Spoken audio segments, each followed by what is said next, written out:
হয়তো আমাদের পথ এখানেই শেষ বেবি। আমি পেকে গেছি বলে ওরা আমাকে ছিঁড়ে নেবে, আলাদা করে দিবে আমাদের। তোমার ঘ্রাণটুকু হারিয়ে গেলে আমি কার বুকে মাথা রাখবো, কাকে জড়িয়ে ধরে ঝুলবো? কতদিন হয়ে গেল কারো অপেক্ষায়, কই কেউ তো এলো না। আমিও আগের থেকে বেশি নরম হয়ে যাচ্ছি গো। ভালোই তো হলো বলো, তোমার সাথে আরো কিছু সময় পেলাম। চলে গেলে তো গেলেই, আর তো পাবো না।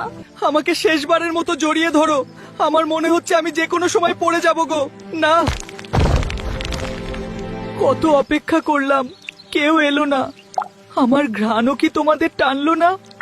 আমি কি এভাবেই পচে যাব? এ কি হয়ে গেল হঠাৎ করে?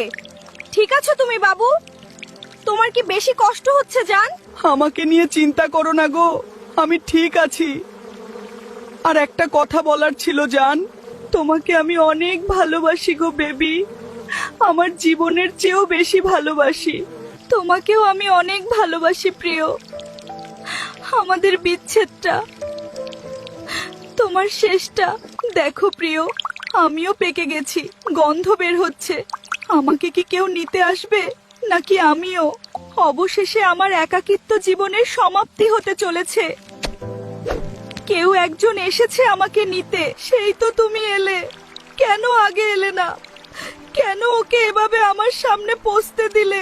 আমার জন্য কষ্ট পেও না জানো, হয়তো এটাই আমার ভাগ্যে ছিল, কিন্তু আমি তোমার জন্য খুশি। আমার ব্যথা লাগছে, তাও আমি কিছু বলবো না, কারণ এই ব্যথার চেয়েও সামনে প্রিয়জনকে পচে শেষ হতে দেখেছি। ধন্যবাদ তোমাকে আমার একাকিত্বকে মুক্তি দেওয়ার জন্য। আমাদের এই বিচ্ছেদের কাহিনী কেমন লেগেছে কমেন্টে জানাবেন।